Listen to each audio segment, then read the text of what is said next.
com a gente, cola no clube até as 8 horas da noite. Agora a gente abre espaço para o Mineirão. Jogo físico, gramado ruim, mas casa lotada, 55 mil torcedores para apoiar o Cruzeiro que tentou fazer frente ao Fluminense, acabou perdendo o jogo.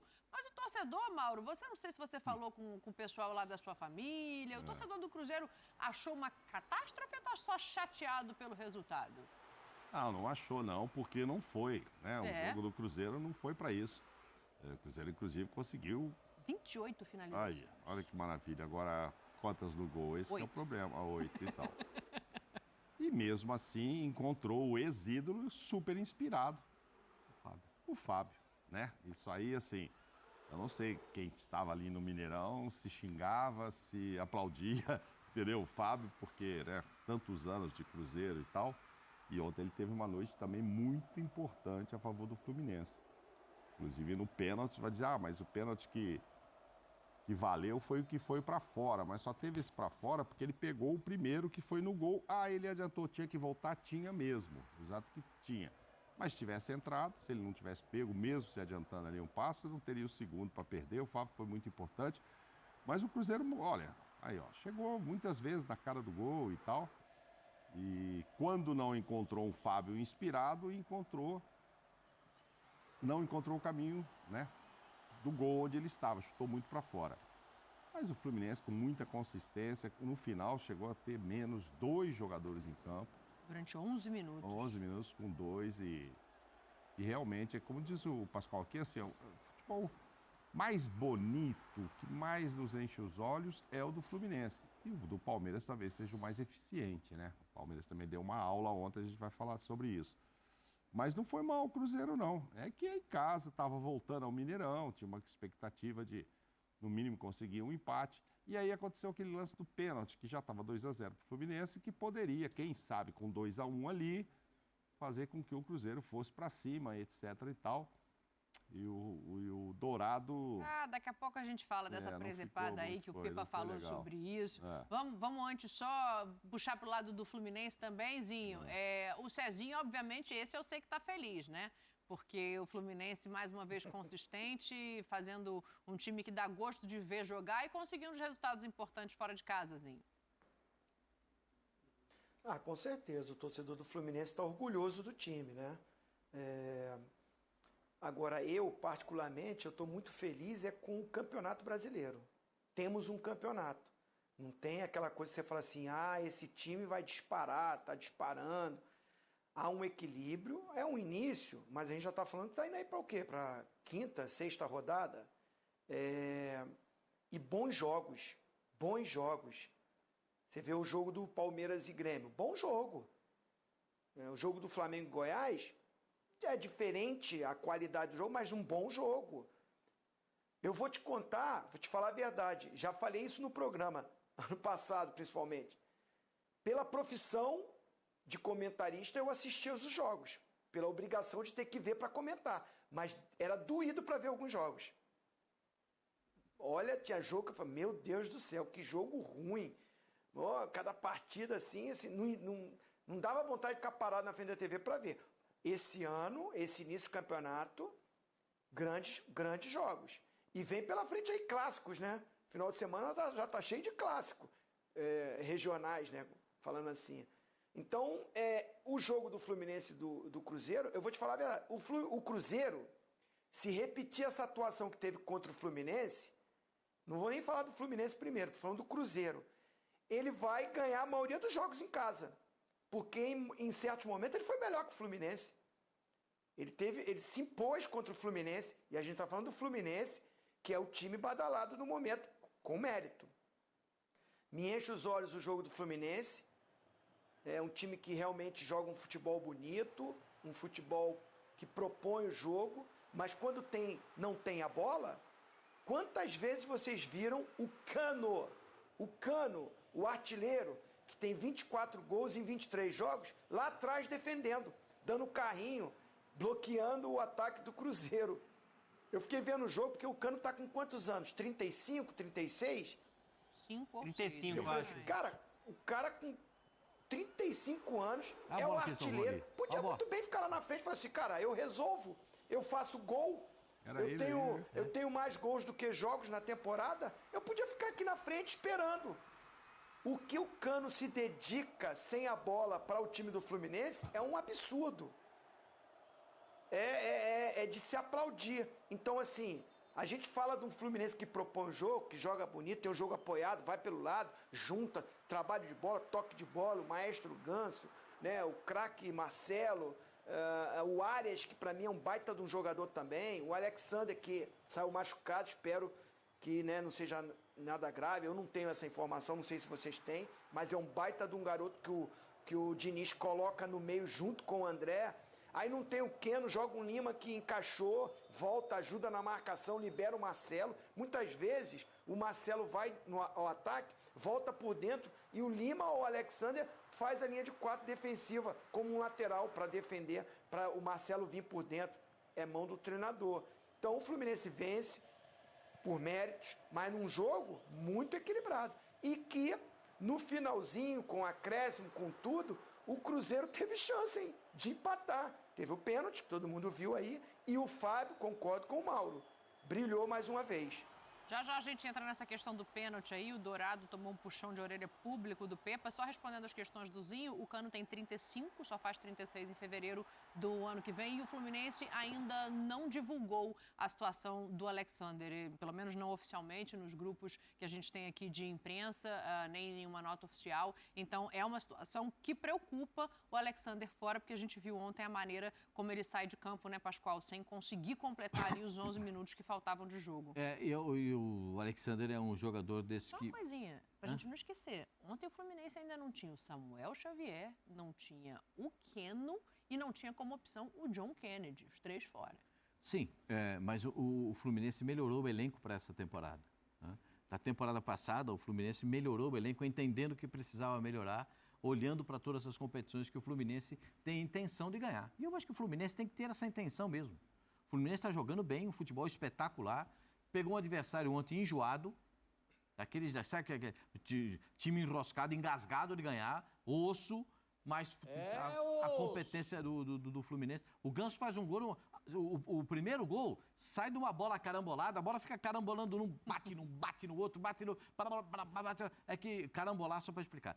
Quando eu era garoto, tinha bolinha de gude. Hoje não tem mais, né? Porque é tudo digital, tudo eletrônico. Né? A gente jogava bolinha de gude na rua. Então fazia um triângulo e botava a bolinha para... Então quando a bolinha batia na outra, carambolava e tirava as outras de dentro do triângulo. Ou então quando jogava boxe, que era você ia encaixando a bolinha no buraquinho para fazer... Então, isso aí você dá uma pancada na outra, carambolava a bolinha. Então a bola fica carambolada. Bate num, bate no outro, bate no outro. Lá, vai batendo num. Parece aquele jogo eletrônico, né?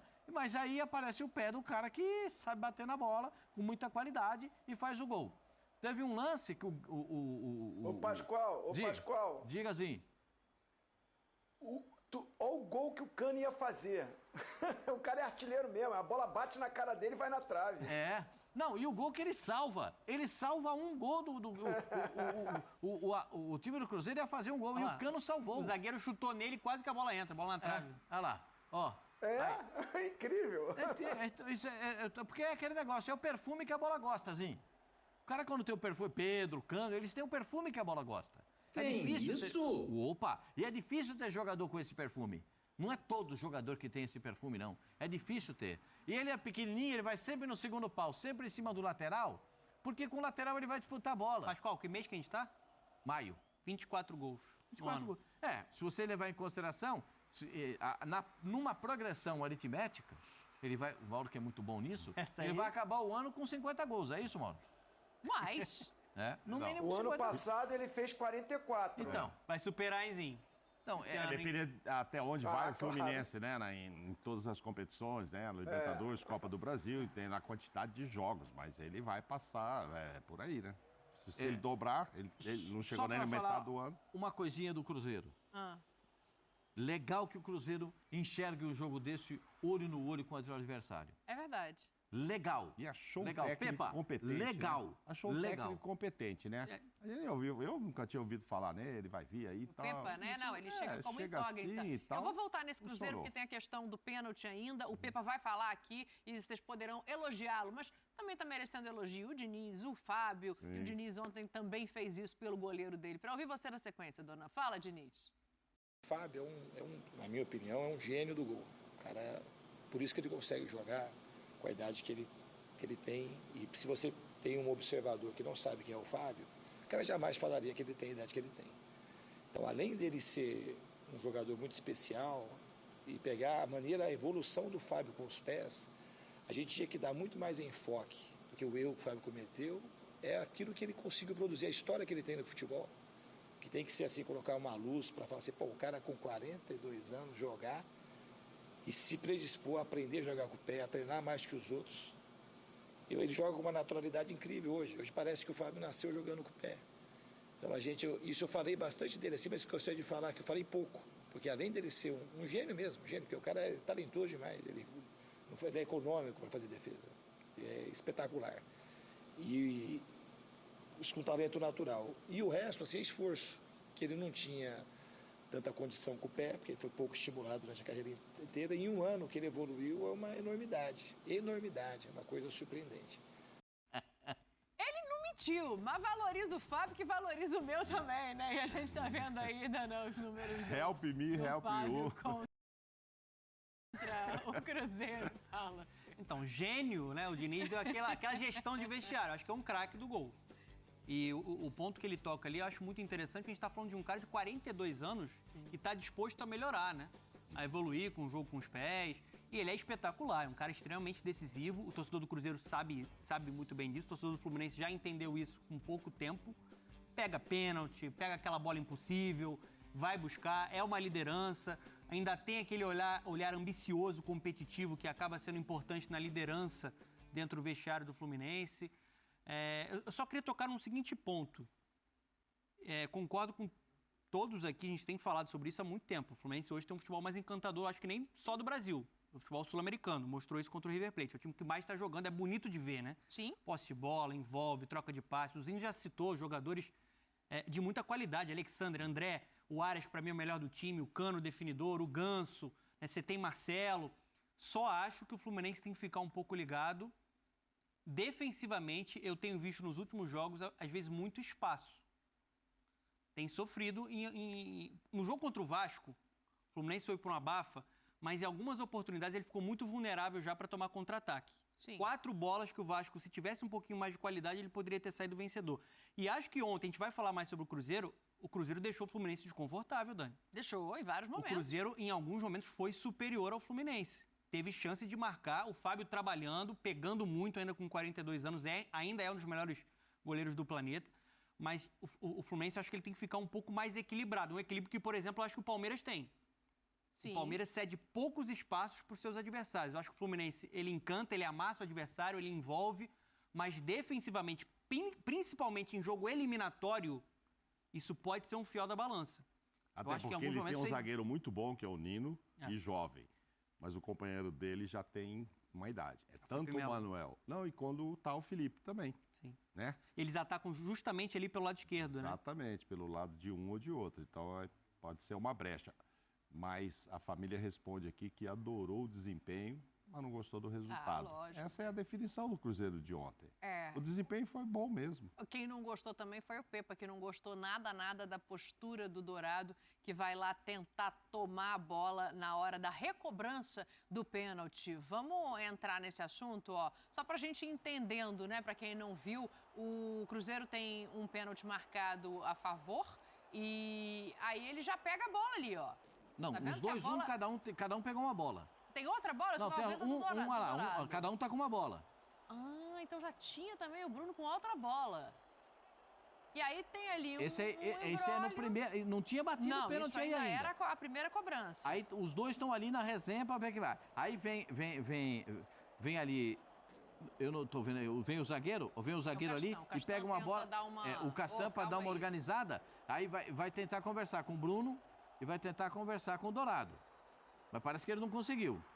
Aí bate o pênalti, o Fábio pega. Adiantado, manda voltar. O árbitro vai mandar voltar. Com razão, vamos dizer. Claro. Vai mandar voltar. Não tem discussão, adiantado, ele se adiantou. Aí é que vira essa bagunça aí. Aí você vai me desculpar, mas o Dourado atrapalha o companheiro. Absurdo. Porque na hora de cobrar um pênalti, ele faz um negócio desse, O pastor? Dourado, ele desequilibra o time. É isso. Absurdo, absurdo. Porque o time tinha esse pênalti para bater e ainda tinha mais o quê? 10, 12 minutos para jogar. Fora deram 12, 15 de acréscimo. Não, impressionou o batedor, Bruno Rodrigues. Então, o Bruno ele perde o pênalti e ele desequilibra o time, que poderia, além de fazer o gol com o Bruno Rodrigues, poderia ter a oportunidade de empatar contra o Fluminense. Crescia o ânimo e a torcida vinha junto na parte final da partida. Então o Dourado, ele quebra emocionalmente não só o batedor, o Bruno, mas principalmente ele quebra o emocional do time. Veja que os outros jogadores ainda vão lá. Olha lá, os caras vão lá E ele e bate grita boca, no ouvido do Bruno. grita, berra. Oh. E aí, desculpa, no meu time, lá no Bala Mistura, se acontecer isso, os dois não jogam mais. Não, mas o Bruno, eu não sei. Eu acho que o Dourado foi muito malzinho. Você já viu uma situação dessa dentro de campo? Tinha visto, Dani, assim, a primeira... Porque no primeiro pênalti o Dourado já queria bater o pênalti. É. Foi isso? É isso. Porque pra mim, ontem vendo o jogo, eu pensei que a confusão foi pra depois que o garoto perde o primeiro. Eu ainda fiquei naquela assim, tá errado o Dourado. O meu primeiro pensamento, ele tá errado, ele pode chegar. Pô, Bruno, cara, é um momento crucial, você já perdeu o primeiro. Fala galera, Gustavo Seu aqui, trazendo aqui mais um vídeo pro canal. Agora trazendo aqui o ESPN FC, os comentaristas falaram aqui após o jogo, após a vitória do Fluminense de 2-0 sobre o Cruzeiro ontem, né? E fizeram algumas análises aqui do jogo de ontem, que o Fluminense no primeiro tempo foi bastante pressionado pelo Cruzeiro, mas depois começou a dominar o jogo e saiu, né, logo ali o primeiro gol. Entramos ali na vantagem ali no finalzinho do primeiro tempo, com a jogada ali dentro da área, ali pressionando o Cruzeiro. O Ganso empurrou a bola para dentro da rede, após um rebote ali de um chute do Lima, que esbarrou no zagueiro do Cruzeiro e voltou no pé do Ganso e ele empurrou para dentro da rede. E depois no segundo tempo, depois do Fluminense pressionar bastante o Cruzeiro, ficar naquele jogo de contra-ataque, né, de ficar pressionando a saída de bola também do Fluminense, foi muita característica que o Cruzeiro fez ontem. O Fluminense conseguiu dominar o jogo ali com as estratégias de sempre, né? Com Ganso, Alexander, ali o Guga, que está substituindo o Samuel Xavier, está entrando muito bem, está cumprindo o papel ali da posição, está cumprindo um esquema tático que o Diniz está propondo para ele. Então o Fluminense está preparado para poder disputar esse Campeonato Brasileiro, igual conseguiu mais 3 pontos agora contra o Cruzeiro. Vamos jogar contra o Cuiabá agora também final de semana. E terça-feira vamos enfrentar a Mulambada, enfrentar o Flamengo, nosso rival. E depois do Flamengo já vamos ter clássico pelo Campeonato Brasileiro, que o Fluminense vai enfrentar o Botafogo.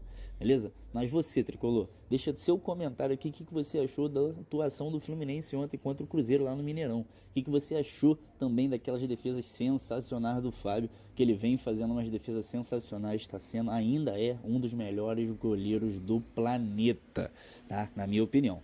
E você que é tricolor de coração, não se esquece de se inscrever no canal, ativar as notificações, ativar o sininho aí para você não perder nenhum novo vídeo aí do Fluminense, que eu sempre trago vídeos aqui do ESPN FC e eu trago um comentário crítico, né, após o programa aqui para vocês também que são tricolores, deixar o comentário de vocês aqui após o jogo, beleza?